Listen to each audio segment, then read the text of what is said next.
En 1914, la tecnología había cambiado para siempre la forma de matar. La ametralladora convirtió el campo abierto en un suicidio. Los submarinos transformaron el mar profundo en una trampa capaz de ahogar imperios. La química fue utilizada para quemar pieles y asfixiar pulmones. Y el acero se movió sobre orugas para romper líneas que parecían eternas. La Primera Guerra Mundial fue la primera librada en tierra, mar y aire. Y su nuevo frente fue un laboratorio acelerado que refinó armas, blindajes, comunicaciones y medicina, dibujando el manual de la guerra del siglo XX. World War I wasn't just the first industrial war, it was also the first scientific war. It was the first time that societies had taken all of their resources of science and intelligence and said, how do we do this better? How do we fight better? How do we develop technologies? A lot of the armaments you see in World War I had been used before. Submarines, trench warfare, Gatling guns, machine guns. What happens during World War I is that these become mature and these become even more destructive. La ametralladora fue el metrónomo del frente occidental. Su cadencia rítmica marcaba la muerte y el silencio entre explosiones. Nacida a fines del siglo XIX como una curiosidad mecánica, se convirtió en el corazón del infierno moderno. Antes de 1914, los generales europeos aún soñaban con cargas de caballería y asaltos gloriosos. Pocos comprendieron que una sola ametralladora bien posicionada podía detener a un batallón entero. Pero cuando los ejércitos chocaron en Bélgica y el norte de Francia, la realidad se impuso. Los ataques frontales contra posiciones defendidas por ametralladoras se transformaron en masacres instantáneas. Cientos de hombres formados en fila avanzaban bajo un fuego cruzado que los aniquilaba antes de alcanzar siquiera el alambre de púas.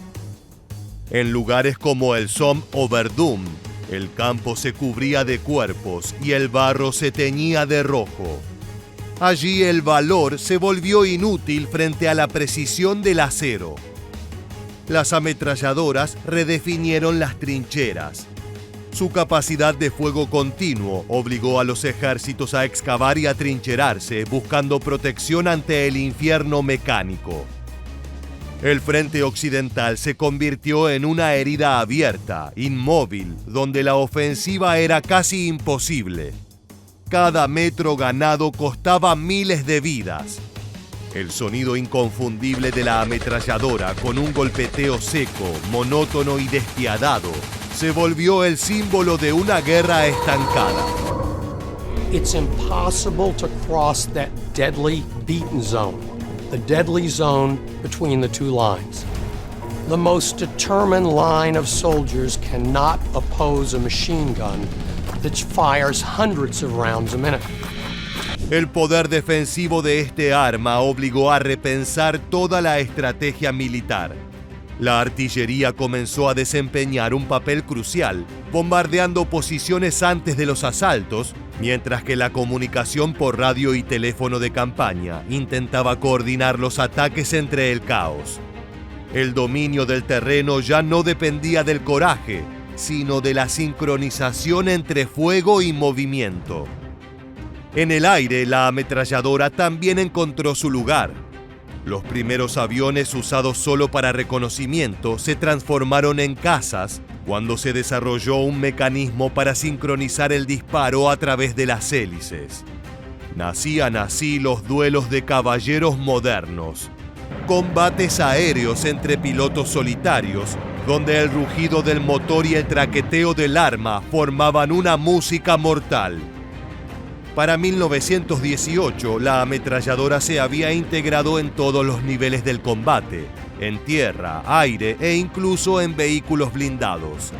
Su presencia cambió la proporción entre ataque y defensa, entre estrategia y supervivencia. En los campos europeos quedó claro que el heroísmo había sido reemplazado por la industria.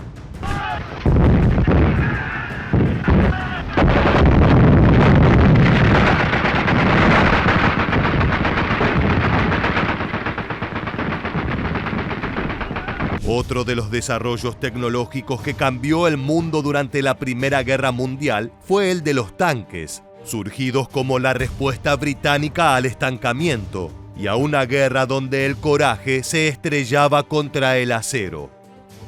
En 1915, mientras el frente occidental se convertía en una cicatriz inmóvil de trincheras y alambradas, ingenieros, militares y visionarios empezaron a soñar con una máquina capaz de atravesar el infierno. Orugas para avanzar donde ningún caballo podía, blindaje para resistir las balas y cañones para aplastar los nidos de ametralladoras. Así nació este gigante, mitad bestia, mitad fortaleza móvil. The Invention Committee, on the other hand, came up with specific demands for a new vehicle. It has to have a top speed of no less than 4 miles per hour. It must be able to climb a 5-foot parapet and cross an 8-foot gap. It should be able to reverse. And it wasn't merely enough to cross no man's land. It should be able to fight as well. Cuando los británicos consiguieron cumplir con estos requisitos, estaban listos para enviar su creación a la batalla. El bautismo de fuego llegó el 15 de septiembre de 1916, cuando los primeros Mark I llegaron al campo.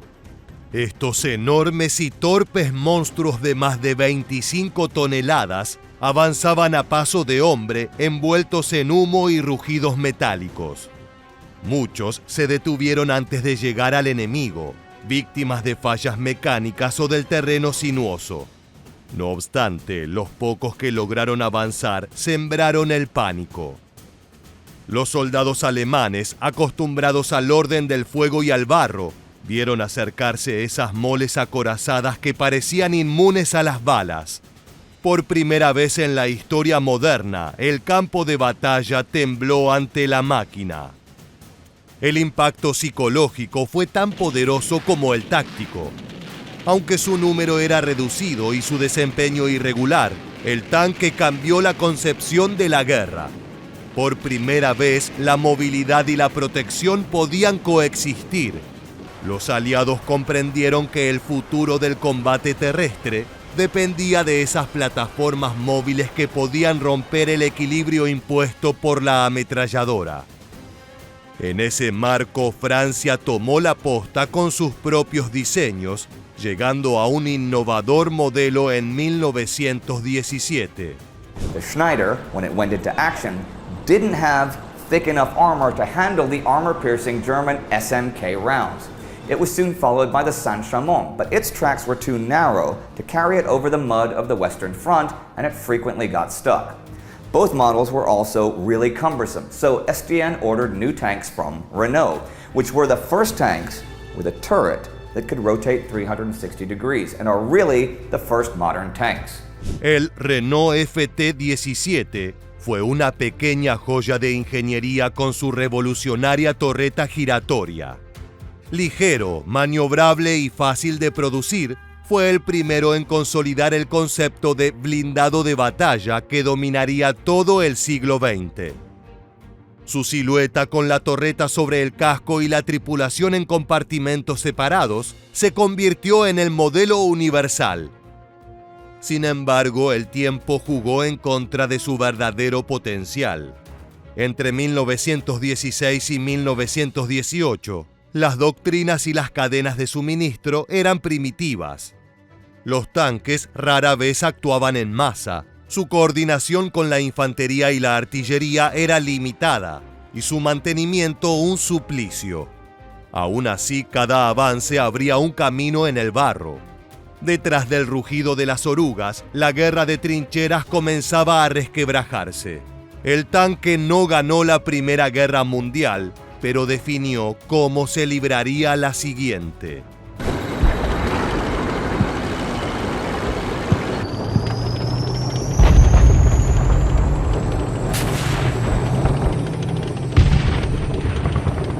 Si las ametralladoras y estos gigantes blindados marcaron el ritmo de la guerra en tierra, Alemania fue la encargada de transformar el océano en un campo de batalla sin fronteras con sus U-Boote.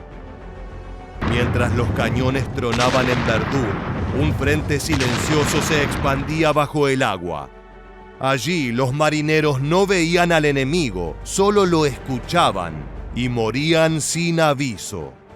La Primera Guerra Mundial hizo del mar un cementerio industrial.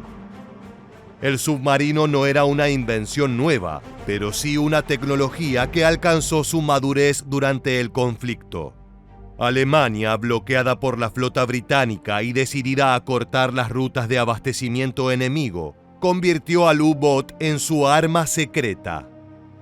Su diseño combinaba autonomía, profundidad de inmersión y torpedos perfeccionados. Proyectiles invisibles capaces de hundir a un buque con un solo impacto. Lo que antes era un océano abierto se volvió un laberinto mortal.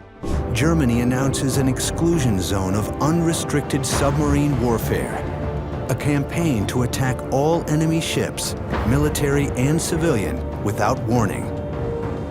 Its goal, to cut off all British commerce and vital war supplies. En 1915, el mundo comprendió su poder cuando el Lusitania, un lujoso transatlántico británico, fue torpedeado frente a las costas de Irlanda. Murieron casi 1.200 personas, entre ellas 128 estadounidenses. El escándalo fue mundial. Washington protestó, pero Berlín persistió. Para los alemanes, cada barco que llevaba suministros a los aliados era un objetivo legítimo. La guerra naval había perdido su caballerosidad. It couldn't stop a ship, take the passengers off, put them in a place of safety on board the submarine. There just wasn't space. You might capture the captain, but there wasn't space for all the crew and passengers. So submarines had to be used in a very inhumane way. Las consecuencias fueron devastadoras. Entre 1914 y 1918, los U-Boote hundieron más de 6.500 buques aliados, tanto mercantes como de guerra. El comercio marítimo británico se asfixió. Las primas de seguro se dispararon. Las rutas se desviaron y el precio de los alimentos subió en Londres. Por primera vez, una nación marítima podía ser derrotada sin invadir sus costas. Un puñado de cascos sumergibles había puesto en jaque al mayor poder naval del mundo. Pero la respuesta aliada no tardó. Los británicos organizaron convoyes escoltados por destructores, una innovación táctica que transformó la guerra naval. Las cargas de profundidad, explosivos diseñados para estallar bajo el agua, convirtieron al océano en una trampa inversa. El cazador podía ser cazado. Además, se introdujeron los primeros sistemas de detección acústica, embriones del sonar moderno. La guerra tecnológica se extendió al abismo. Aún así, Alemania apostó todo por la guerra submarina total, pero cometió un grave error. El ataque indiscriminado a buques encontró como víctima a los Estados Unidos, que a raíz de esto decidió entrar en la guerra e inclinar definitivamente la balanza hacia los aliados. Los submarinos alemanes no ganaron la guerra, pero cambiaron su naturaleza. Demostraron que un puñado de hombres en cascos de acero podía desafiar a imperios enteros. El mar nunca volvió a ser neutral.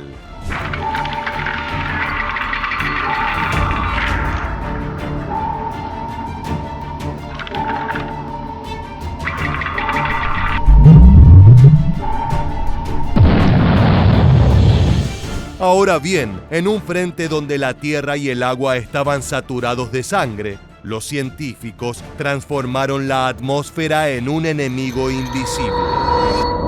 El experimento llegó en abril de 1915 en Ypres, Bélgica.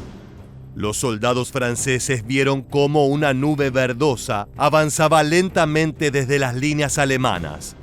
Creyeron que era humo de artillería, pero cuando respiraron, el cloro les abrazó los pulmones, les quemó los ojos y los dejó jadeando sobre el barro. En pocas horas, 5.000 hombres yacían muertos y miles más agonizaban. Alemania había inaugurado una nueva era de horror. Something happened in trench warfare that changed the course of the war and changed the way we understand warfare today, and that is chemical warfare. The first gas attack, it was at a place called Vimy Ridge, and it was mostly Canadian soldiers who were being attacked. And the Canadian soldiers who were in the trenches saw this cloud of haze coming towards them. They had no gas masks. They had no equipment to protect them. Chlorine gas causes your lungs to fill with liquid, and so essentially you drown from the inside out. El gas se convirtió rápidamente en una herramienta recurrente. El fosgeno, incoloro y más letal que el cloro, apareció poco después. Era traicionero, sus síntomas tardaban en manifestarse, y muchos soldados morían mientras dormían, creyéndose a salvo. Pero el más temido de todos fue el gas mostaza, introducido en 1917. No mataba al instante. Quemaba la piel, cegaba los ojos, llenaba los pulmones de ampollas. El terreno rociado con él quedaba inutilizado durante días, cubierto por un veneno invisible. Donde caía, la guerra se detenía. Las escenas eran infernales. Soldados con vendas en los ojos, piel en carne viva, tosiendo sangre mientras intentaban encontrar aire. Los médicos, desbordados, improvisaban hospitales saturados de gemidos y olor a químicos. El enemigo ya no estaba en la trinchera opuesta, sino en el viento. Direct attack was often fraught with difficulties and incurred massive casualties. Chemical warfare was to be an effective way of attacking without direct contact or direct risk. A cloud of gas could be launched toward a line of soldiers sheltering in a trench without danger for the attackers. Sin embargo, el campo de batalla respondió con ingenio desesperado.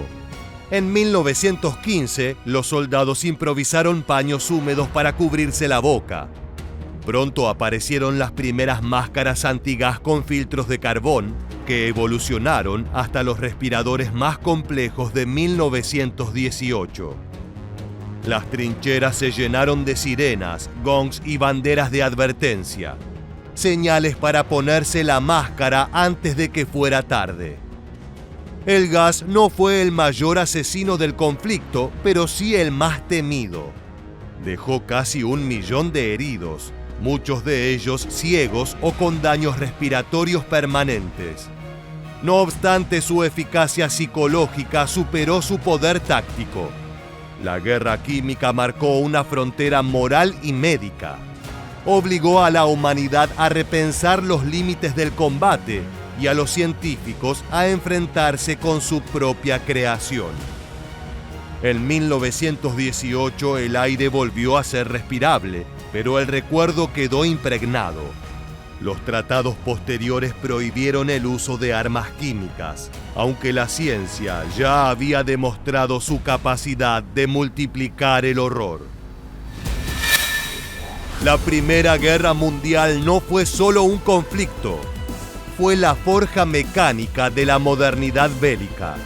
En sus frentes nació la alianza definitiva entre ciencia e industria, y con ella la capacidad humana de perfeccionar la destrucción. Así llegamos al final. Si te gustó este video, te esperamos en nuestra próxima entrega para seguir descubriendo la historia militar.